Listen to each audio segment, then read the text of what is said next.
Good morning guys और आपके क्रिक exam channel में आप सभी का स्वागत है। तो आज के इस वीडियो में 24 अगस्त के इंपॉर्टेंट करंट अफेयर्स को हम लोग कवर करेंगे। देखिए हमारा पहला प्रश्न क्या है। अभी हाल ही में किसे मणिपुर के नए राज्यपाल के रूप में नियुक्त किया गया है?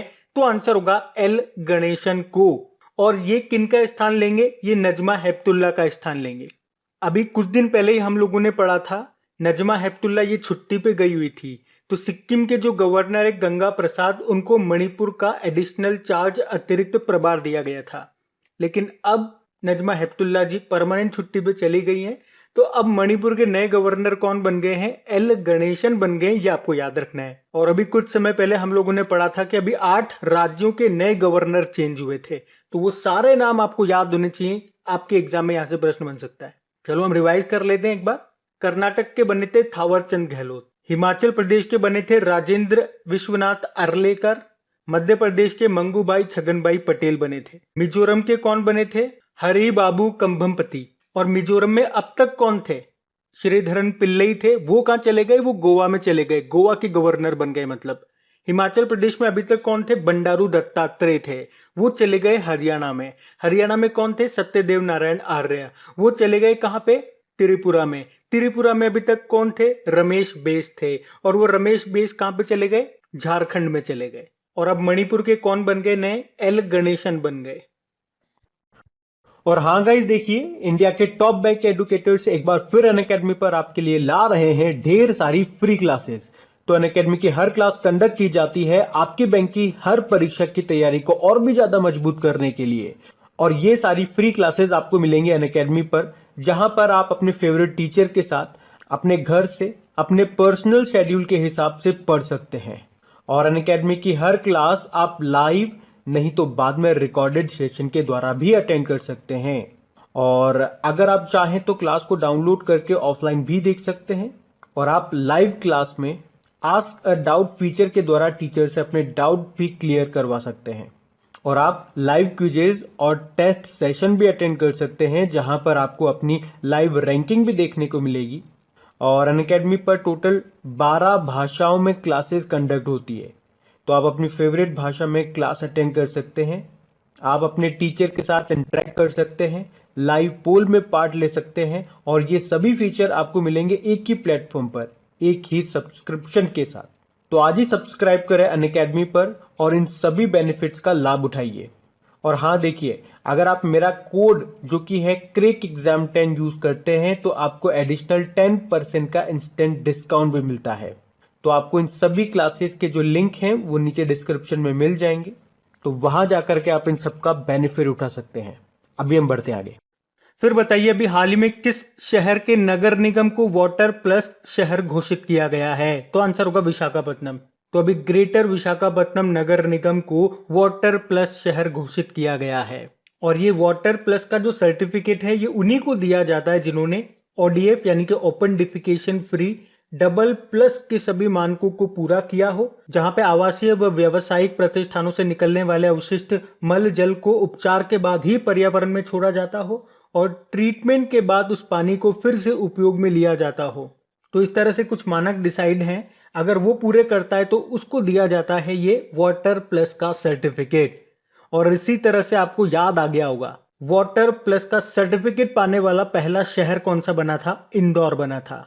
और अब हम देख रहे हैं देश का पहला नगर निगम बन गया है ये वाटर प्लस सर्टिफिकेट पाने वाला। कौन सा? विशाखापट्टनम नगर निगम। अच्छा, नगर निगम से एक और प्रश्न आपको याद आता होगा। अगर आपसे पूछा जाए ग्रीन बॉन्ड जारी करने वाला पहला नगर निगम कौन सा बना था, तो आंसर क्या होगा? उत्तर प्रदेश का गाजियाबाद नगर निगम। चलो एक प्रश्न का जवाब दो। अगर आपसे पूछा जाए कि 100% हर घर जल वाला पहला राज्य कौन सा बना था, तो आंसर होगा गोवा। और गोवा तो अभी पहला स्टेट बना है रेबीज मुक्त होने वाला भी। उसके अलावा अगर आपसे पूछा जाए पहला ड्रिंक फ्रॉम टैप वाला शहर, यानी कि 24 घंटे 7 दिन नल में से आपको स्वच्छ पानी मिलेगा, ऐसा करने वाला पहला शहर बना है उड़ीसा का पुरी। हमारी केंद्र सरकार का लक्ष्य क्या है? हर घर नल से जल पहुंचाने का 2024 का है। बाकी वाटर प्लस वाला आपको ध्यान रखना है, ये देश का पहला वाटर प्लस शहर कौन सा बन गया है, तो आंसर होगा इंदौर। और वाटर से एक प्रश्न और याद रख लो आप, वाटर मैन ऑफ इंडिया किन्हें कहा जाता है? डॉक्टर राजेंद्र को कहा जाता है। तो ये ध्यान रखना। आप बढ़ते आगे। फिर बताइए, अभी हाल ही में किस बैंक ने श्रीनगर के डल झील में हाउस बोट पर एटीएम खोला है? तो आंसर होगा एसबीआई। तो अभी एसबीआई ने स्थानीय लोगों और पर्यटकों की सुविधा के लिए श्रीनगर के डल झील में एक हाउस बोट पर एक एटीएम खोला है। और आपको बता दूं कि ये पहली बार नहीं है। एसबीआई ने 2004 में केरल में पहला फ्लोटिंग एटीएम लॉन्च किया था। वैसे इस डल झील में जो शिकारा है, एक तरह की नाव होती है जिसको शिकारा बोलते हैं, इस पर सब्जी मार्केट आपको मिल जाएगा, तैरता हुआ पोस्ट ऑफिस भी आपको यहाँ पे मिल जाएगा और अब एटीएम भी यहाँ पे आपको मिल जाएगा। अच्छा चलो एक प्रश्न मैं आपसे पूछता हूँ, आप बताओ दुनिया का एकमात्र तैरता हुआ नेशनल पार्क कौन सा है? ये कहाँ पे मिलेगा और किस झील पर मिलेगा? बाकी एसबीआई की बात करेंगे, हेडक्वार्टर इसका मुंबई में है। इसके एमडी सीईओ कौन है? दिनेश कुमार खारा। आपको याद होगा अभी एसबीआई ने सिम बाइंडिंग फीचर भी लॉन्च किया था। उसके अलावा हेल्थ सेक्टर को मदद देने के लिए Arogyam health care business loan भी लॉन्च किया था। और आपको याद होगा Brandon human capital management excellence award 2020 भी इसने जीता था। और एसबीआई ने बीएसएनएल के साथ मिलकर के एक वॉलेट भी बनाया था जिसका नाम रखा था भारत इंस्टा पे। इसकी स्थापना के बारे में आपसे पूछेंगे तो 1 जुलाई 1955 को स्थापना होती है। इसी का पूर्व नाम क्या है? Imperial bank of India. बाकी इंडियन बैंक के अभी नए एमडी सीईओ बने थे, शांतिलाल उनका नाम है। एचडीएफसी बैंक ने स्मार्टअप उन्नति पहल शुरू की थी। अभी दुकानदार ओवरड्राफ्ट योजना भी शुरू की थी। और फेडरल बैंक ने क्या किया? फेडी नाम से एक artificial intelligence based virtual assistance launch किया था। ये भी ध्यान रखना, बढ़ते हैं आगे।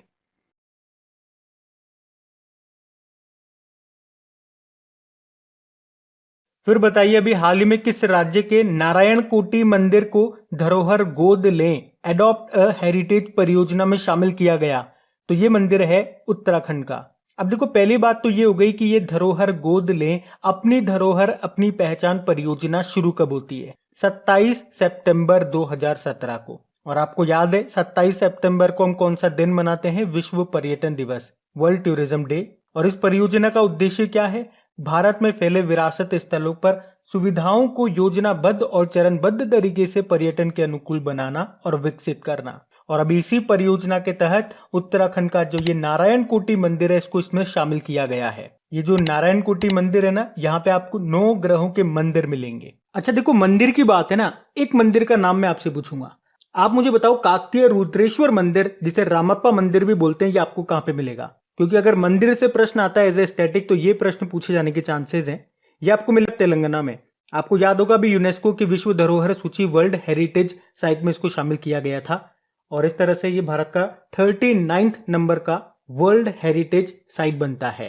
वैसे भारत में अभी 39 नहीं है, 40 विश्व धरोहर स्थल है। अभी 40वां कौन सा बना था? गुजरात का धोलावीरा बना था। और क्या आपको पता है सोमनाथ मंदिर कहां पर है? ये गुजरात में है। अभी इस मंदिर के नए ट्रस्टी कौन बन गए हैं, यानी कि ट्रस्ट के अध्यक्ष कौन बन गए हैं? प्रधानमंत्री नरेंद्र मोदी। आपसे पूछा जाए कोणार्क सूर्य मंदिर कहां पर है? उड़ीसा में है। केदारनाथ मंदिर कहां पर है? उत्तराखंड में है। और बृहदेश्वर मंदिर भी याद रखो, ये आपको मिलेगा तमिलनाडु में। सबरीमाला मंदिर भी इंपॉर्टेंट है, ये आपको केरल में मिलेगा। मीनाक्षी मंदिर भी इंपॉर्टेंट है, ये आपको मिलेगा तमिलनाडु में। अब देखो बात उत्तराखंड की है तो ये रहा मैप में उत्तराखंड। कैपिटल 2 है इसकी, एक तो विंटर कैपिटल देहरादून है और इसकी समर कैपिटल ग्रीष्मकालीन राजधानी बन गई है गैरसैंण। मुख्यमंत्री नए बन गए कौन है? पुष्कर सिंह धामी है। गवर्नर बेबी रानी मौर्य है। नए चीफ जस्टिस बने थे, नाम है राघवेंद्र सिंह चौहान। बाकी अभी हमने पढ़ा था कल ही, भारत का सबसे अधिक ऊंचाई वाला हर्बल गार्डन का उद्घाटन कहाँ पे हुआ? उत्तराखंड में। पूछा जाए उत्तर भारत के पहले ऑर्किड संरक्षण केंद्र कहाँ पे खोला गया? उत्तराखंड में, उत्तराखंड के चमोली जिले में। और अभी भूकंप अलर्ट एप्लीकेशन को लॉन्च करने वाला पहला राज्य कौन सा बना था? उत्तराखंड। याद रखना इस एप्लीकेशन को किसने बनाया? आईआईटी रुड़की ने। और भारत का पहला फॉरेस्ट हीलिंग सेंटर ये खुला है रानीखेत में। अच्छा रानीखेत में तो अभी एक एक्सरसाइज भी किया था हमने उज्बेकिस्तान के साथ में, क्या नाम है? डस्ट लिक 2। बाकी उत्तराखंड से कुछ वन लाइनर इंपॉर्टेंट क्वेश्चन याद रखना, जैसे कि भारत का पहला क्रिप्टोगेमिक गार्डन कहाँ पर है? तो ये खुला है, मतलब इसका उद्घाटन हुआ उत्तराखंड के देहरादून में। भारत का पहला लाइकिन पार्क कहाँ पे खुला? उत्तराखंड के पिथौरागढ़ के मुनस्यारी में। देश का पहला मॉस्क गार्डन कहाँ पे खुला? उत्तराखंड के नैनीताल जिले में। भारत का पहला पॉलिनेटर पार्क कहाँ पे खुला? ये उत्तराखंड में। और अगर पूछे उत्तराखंड में एक दिन के लिए मुख्यमंत्री कौन बनी थी? सृष्टि गोस्वामी। यहाँ पे आपको 2 टाइगर रिजर्व मिलेंगे, राजाजी टाइगर रिजर्व और जिम कॉर्बेट टाइगर रिजर्व। ये जो जिम कॉर्बेट नेशनल पार्क है ना, ये भारत का सबसे ओल्डेस्ट नेशनल पार्क है। पहले इसका नाम हेली नेशनल पार्क हुआ करता था। तो इतना यहाँ से याद रखना, बढ़ते हैं आगे। फिर बताइए अभी हाल ही में किस देश की कंपनी ने कोयले का इस्तेमाल किए बिना दुनिया की पहली स्टील बनाई है? तो आंसर होगा स्वीडन।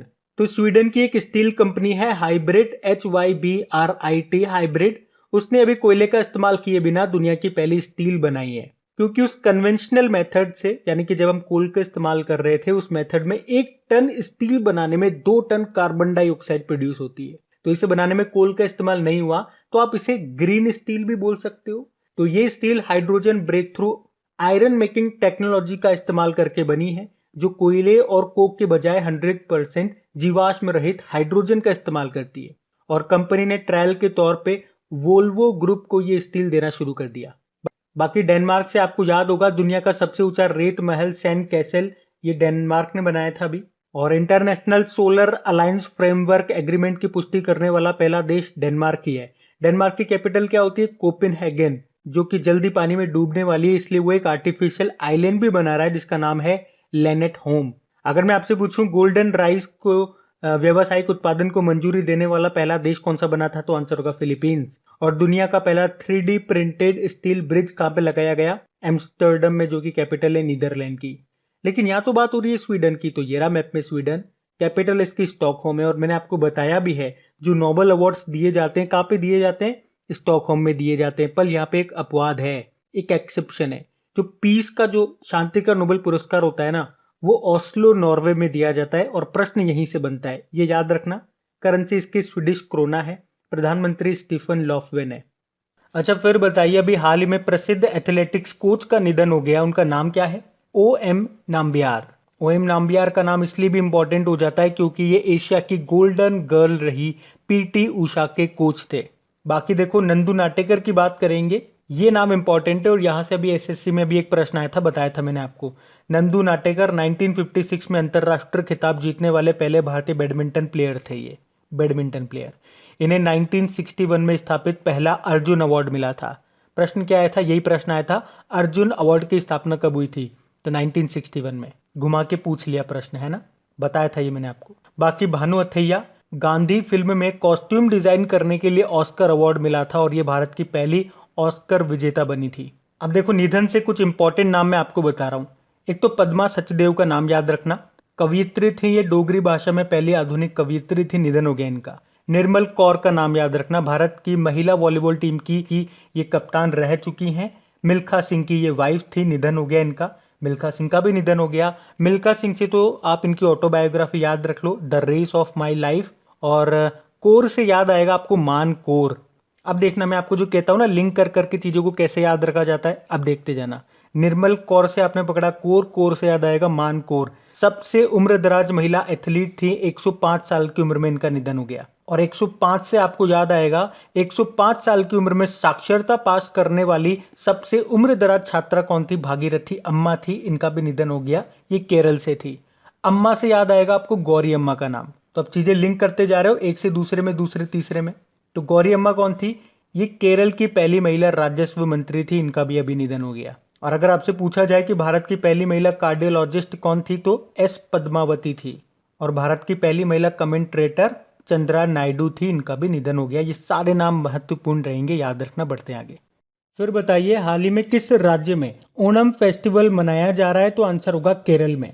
याद रखना, ओणम ये केरल का सबसे प्रतिष्ठित फेस्टिवल है जो हर साल दुनिया भर में मलयाली समुदाय के द्वारा मनाया जाता है। 10 दिनों तक चलने वाला ये जो त्योहार है, ये फसल के मौसम की शुरुआत के साथ साथ राजा महाबली के घर की वापसी के साथ साथ भगवान विष्णु के वामन अवतार के प्रकट होने के उपलक्ष्य में मनाया जाता है। इस साल ये 12 अगस्त से लेकर 23 अगस्त तक मनाया गया। अब देखो फेस्टिवल की बात है, त्योहारों की बात है, तो कुछ इंपॉर्टेंट मैं आपको बताता हूँ, वो आपको याद होने चाहिए। जैसे कि अभी कुछ दिन पहले ही हमने मनाया था वांचुवा महोत्सव, जो कि तीवा या लालुंग जनजाति के द्वारा मनाया जाता है। कहाँ पे? असम में। असम में ही तो आपको मिलेगा कामाख्या देवी मंदिर, जहाँ पे अंबुबाची का मेला लगता है, ये भी याद रखना। और उसी तरह से मकर विलक्कु त्योहार किस मंदिर में मनाया जाता है? सबरीमाला मंदिर में, ये आपको मिलेगा केरल में। और अगर आपसे पूछा जाए कि बंगस आवाम मेला का संबंध किससे है? जम्मू कश्मीर से। जम्मू कश्मीर में ही खीर भवानी मेला भी मनाया जाता है। और लाई हराओबा कहाँ मनाया जाता है? लाई हराओबा त्योहार मणिपुर में मनाया जाता है। मणिपुर में ही संगाई उत्सव भी मनाया जाता है। संगाई एक हिरण भी है जो आपको मणिपुर में मिलेगा। चापचार कुट महोत्सव कहाँ मनाया जाता है? ये मनाया जाता है मिजोरम में। देखो 2 नाम बता रहा हूँ, ध्यान रखना। पक्के पागा हॉर्नबिल फेस्टिवल संबंध अरुणाचल प्रदेश से है। पूछा जाए हॉर्नबिल फेस्टिवल का संबंध तो आंसर कर देना नागालैंड से। गुड़ी पड़वा का आयोजन कहाँ पे किया जाता है? महाराष्ट्र में। बोनालू त्योहार मनाया जाता है आपके तेलंगाना में। और नमस्ते ओरछा महोत्सव बड़ा इंपॉर्टेंट है, ये मध्य प्रदेश का है। उसके अलावा अगर आपसे पूछा जाए हरेला उत्सव का संबंध कहाँ से? उत्तराखंड से है। लेकिन याद रखना अगर आपसे पूछा जाए हरेली त्योहार कहाँ मनाया जाता है तो आंसर करना छत्तीसगढ़। एक अट्टुकल पोंगल त्योहार भी होता है, ये केरल में मनाया जाता है, जबकि पोंगल त्योहार मनाया जाता है तमिलनाडु में। तमिलनाडु में अभी हमने आदिपुरम त्योहार भी मनाया था। एक पासी कोंगी त्योहार भी याद रखो, ये अरुणाचल प्रदेश का है, अभी एक एग्जाम में पूछा गया था। चलो इतना सारा मैंने आपको रिवाइज कराया। अब एक प्रश्न आप बताओ, त्योहारों का शहर किसे कहा जाता है? कमेंट बॉक्स में टाइप करो, बढ़ते हैं आगे। फिर बताइए हाल ही में किस केंद्र शासित प्रदेश में पहला रोविंग सिनेमा हॉल खोला गया? तो आंसर होगा लद्दाख में। तो अभी लद्दाख में पहला चलता फिरता सिनेमा घर खोला गया है। इसे एक प्राइवेट कंपनी ने खोला है और कंपनी का कहना है कि यह दुनिया में सबसे ऊंचाई पर स्थित सिनेमा घर है। कितनी ऊंचाई पर? 11,562 फीट की ऊंचाई पर इसे खोला गया।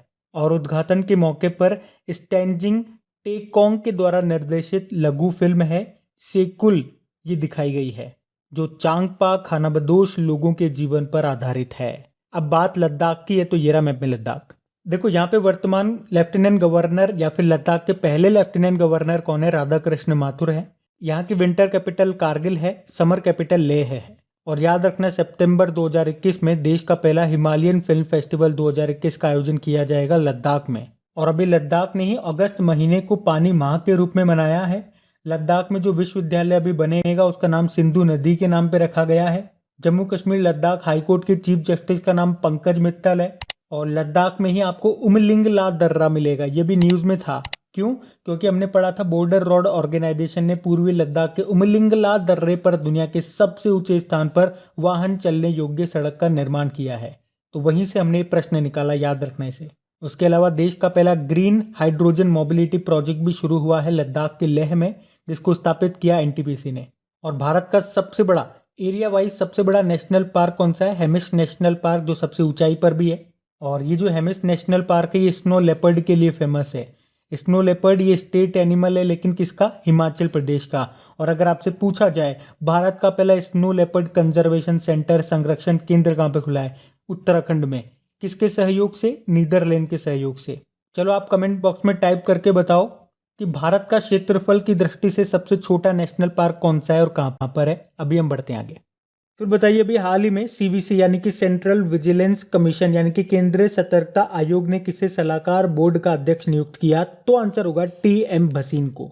तो अभी केंद्रीय सतर्कता आयोग ने टीएम भसीन को बैंकिंग और वित्तीय धोखाधड़ी सलाहकार बोर्ड यानी कि advisory board for banking and financial frauds का फिर से अध्यक्ष बनाया है। बाकी अगर आपसे पूछा जाए हमारे सीवीसी यानी कि सेंट्रल विजिलेंस कमिश्नर कौन है, केंद्रीय सतर्कता आयुक्त कौन है, ये भी बने थे कौन? सुरेश एन पटेल इनका नाम है। बाकी रेखा शर्मा राष्ट्रीय महिला आयोग के अध्यक्ष हैं ये, अभी इनका कार्यकाल 3 साल के लिए बढ़ा दिया गया। राजीव गोबा कैबिनेट सेक्रेटरी हैं, इनका भी कार्यकाल 1 साल के लिए बढ़ा दिया गया। और धृति बनर्जी, बड़ा इंपॉर्टेंट नाम है ये जूलॉजिकल सर्वे ऑफ इंडिया की पहली महिला निदेशक बनी है ये भी ध्यान रखना नाम। बढ़ते आगे। बताइए अभी हाल ही में किस राज्य ने आजीविका सहायता योजना शुरू की है? तो आंसर होगा मणिपुर ने। तो अभी मणिपुर के जो मुख्यमंत्री है एन बीरेन सिंह, उन्होंने मणिपुर की कैपिटल जो है इम्फाल, वहां से कोविड-19 प्रभावित आजीविका योजना को शुरू किया है। तो इस योजना से उन लोगों को मदद मिलेगी जो कोविड-19 महामारी से बुरी तरह से प्रभावित हुए हैं। अब बात मणिपुर की है तो ये रहा मैप में मणिपुर। देखो मणिपुर की कैपिटल हो गई इम्फाल, मुख्यमंत्री कौन हो गए? एन बीरेन सिंह हो गए। और अभी हमने पढ़ा भी था यहाँ के नए गवर्नर कौन बन गए हैं? एल गणेशन बन गए हैं। और नए चीफ जस्टिस बने थे इसी साल, क्या नाम है? पीवी संजय कुमार नाम है। और मणिपुर के 2 खिलाड़ी आपको मिलेंगे जो भी टोक्यो ओलंपिक में गए थे। एक तो एमसी मैरी कॉम है जो कि बॉक्सर है, और एक कौन है? मीराबाई चानू है। और वेटलिफ्टिंग में ये अभी सिल्वर मेडल जीत करके लाई थी। ये वेटलिफ्टर है। 49 किलोग्राम कैटेगरी में भी टोक्यो ओलंपिक में पहला मेडल इन्होंने ही जीता था, और वो भी सिल्वर। और अगर आपसे पूछा जाए ना कि नॉर्थ ईस्ट इंडिया की सबसे बड़ी मीठे पानी की झील कौन सी है, तो आंसर होगा लोकटक झील। इसी को फ्लोटिंग लेक भी कहते हैं, जिस पे दुनिया का एकमात्र तैरता हुआ नेशनल पार्क है जिसका नाम है काबुल लामजाओ नेशनल पार्क। यही प्रश्न मैंने आपसे पूछा था पीछे। और इसी झील में आपको संगाई हिरण भी मिलेगा। और मैंने आपको बताया था यहाँ पे एक संगाई उत्सव मनाया जाता है जिसका संबंध किससे है, मणिपुर से। अभी मणिपुर के एक प्रोडक्ट को जीआई टैग भी मिला था, मणिपुर के काले चावल को, जिसे चकहाऊ भी बोलते हैं। और काले चावल से आप क्या लिंक कर पा रहे हो, काला नमक चावल महोत्सव याद आ रहा होगा आपको, ये उत्तर प्रदेश में मनाते हैं। और काला घोड़ा महोत्सव कहाँ मनाते हैं, महाराष्ट्र में। और देखो मणिपुर के दो व्यक्ति हैं, एक तो है ज्ञानेंद्रो निगुंगबाम, हॉकी इंडिया के नए प्रेसिडेंट बने थे, और डॉक्टर थंगजाम थबाली सिंह, जापान का सर्वोच्च नागरिक सम्मान मिला था इनको, ऑर्डर ऑफ राइजिंग सन। तो ये सारे इंपॉर्टेंट पॉइंट ध्यान रखना, बढ़ते आगे। फिर बताइए अभी हाल ही में ऑपरेशन ट्रोजन हॉर्स नाम की बुक को किसने लिखा है, तो आंसर होगा डीपी सिन्हा और अभिषेक शरण ने। ये जो बुक है ये 26/11 आतंकवादी हमला जो हुआ था उसके ऊपर है, तो याद रखना किसने लिखा, डीपी सिन्हा और अभिषेक शरण ने। बाकी कुछ 2-3 इंपॉर्टेंट नाम मैं आपको बता रहा हूँ, ध्यान से सुनना। एक शरण कुमार लिम्बाले का नाम याद रखना, 30वां सरस्वती सम्मान इनको मिला था इनके मराठी उपन्यास सनातन के लिए। और यहीं से याद आएगा शरद पगारे, 30वां व्यास सम्मान मिला था इनके उपन्यास तस्लीमा संघर्ष और साहित्य के लिए। एक मोहन कृष्ण बोहरा का नाम भी याद रखो, इन्हें 30वां बिहारी पुरस्कार मिला था अपने उपन्यास तस्लीमा संघर्ष और साहित्य के लिए। एक इंपॉर्टेंट क्वेश्चन और है, आपसे पूछा जाएगा इंटरनेशनल बुकर प्राइज 2021 किसने जीता, डेविड डायोप ने जीता है, ये फ्रांस के हैं। इनके नॉवल का नाम क्या था, at night all blood is black. तो ये ध्यान रखना, बढ़ते हैं आगे। फिर बताइए कोविड-19 के लिए दुनिया की पहली डीएनए वैक्सीन ज़ाइकोव डी किस कंपनी ने बनाई है, तो आंसर होगा जाइडस कैडिला। तो याद रखना भारत में जाइडस कैडिला की 3 खुराक वाली कोविड-19 टीका ज़ाइकोव डी के इस्तेमाल को मंजूरी मिल चुकी है। और ये दुनिया का पहला डीएनए आधारित टीका है, इसलिए ये प्रश्न इंपॉर्टेंट होगा। ये ट्रिपल डोज वैक्सीन है, 3 बार लगेगी ये। जैसे पहला टीका आज लग गया आपको, अब दूसरा 28 डेज के बाद लगेगा और तीसरा 56 डेज के बाद लगेगा।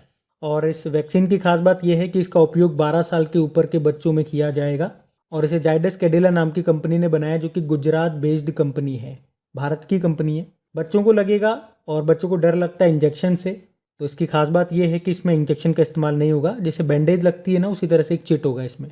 अच्छा, अगर आपसे पूछा जाए दुनिया की पहली मान्यता प्राप्त कोविड-19 वैक्सीन कौन सी थी, स्पुतनिक वी थी, रशिया ने बनाई है। रशिया ने एक स्पुतनिक लाइट भी बनाई थी जो कि एक सिंगल डोज वैक्सीन है। और विश्व की पहली मान्यता प्राप्त पशुओं के लिए कोविड वैक्सीन भी रशिया ने ही बनाई थी। अच्छा, अब तो ये बताओ सबसे पहला टीका किसका खोजा गया था, स्मॉल पॉक्स का, चेचक का, किसने खोजा था, एडवर्ड जेनर ने। और रेबीज का टीका खोजा था लुइस पास्चर ने। रेबीज आप जानते ही हो, रेबीज फ्री हो चुका है। भारत का कौन सा स्टेट, गोवा, पहला स्टेट बन गया ये। डीआरडीओ ने एक पाउडर बनाया था जिसका नाम है 2DG, मतलब होता है 2-डीऑक्सी डी ग्लूकोज। भारत में आपने कोविशील्ड लगाई होगी या कोवैक्सीन लगाई होगी। कोवैक्सीन तो भारत बायोटेक ने बनाई है और Covishield serum institute of India ने बनाई है। पढ़ते हैं आगे। और हाँ, उम्मीद करूँगा आपको सेशन अच्छा लगा होगा, इससे आपको मदद मिली होगी। और वाकई अगर आपको मदद मिली है तो प्लीज़ इस वीडियो की भी मदद करना है, इसको शेयर करना ज़रूर अपने दोस्तों के साथ में। जो भी पढ़ने वाले स्टूडेंट्स आपके कांटेक्ट में, उनके साथ एक बार शेयर कर देना और लाइक करना मत भूलना। देखो कल की वीडियो में हमने क्या प्रश्न पूछा था, पुणे स्टेडियम का नाम किसके नाम पे रखा गया, तो आंसर होगा नीरज चोपड़ा के नाम पे। आप सभी ने प्रश्न का बिल्कुल सही उत्तर दिया है। अब जाइए इन सभी क्वेश्चंस की आप अच्छे से प्रैक्टिस जरूर कर लीजिए, इनकी क्विज लगा करके जो अपलोड कर दी गई है आपके क्रिक एग्जाम एप्लीकेशन पे। वहीं पे आपको इसकी PDF भी मिल जाएगी। और इन सभी क्वेश्चंस का अगर आप ऑडियो के थ्रू रिवीजन करना चाहते हैं, वो भी कम समय में, तो उसका भी मैंने ऑडियो तैयार कर दिया है। उसका लिंक आपको नीचे डिस्क्रिप्शन में मिल जाएगा ऑडियो रिवीजन करके। Thank you guys.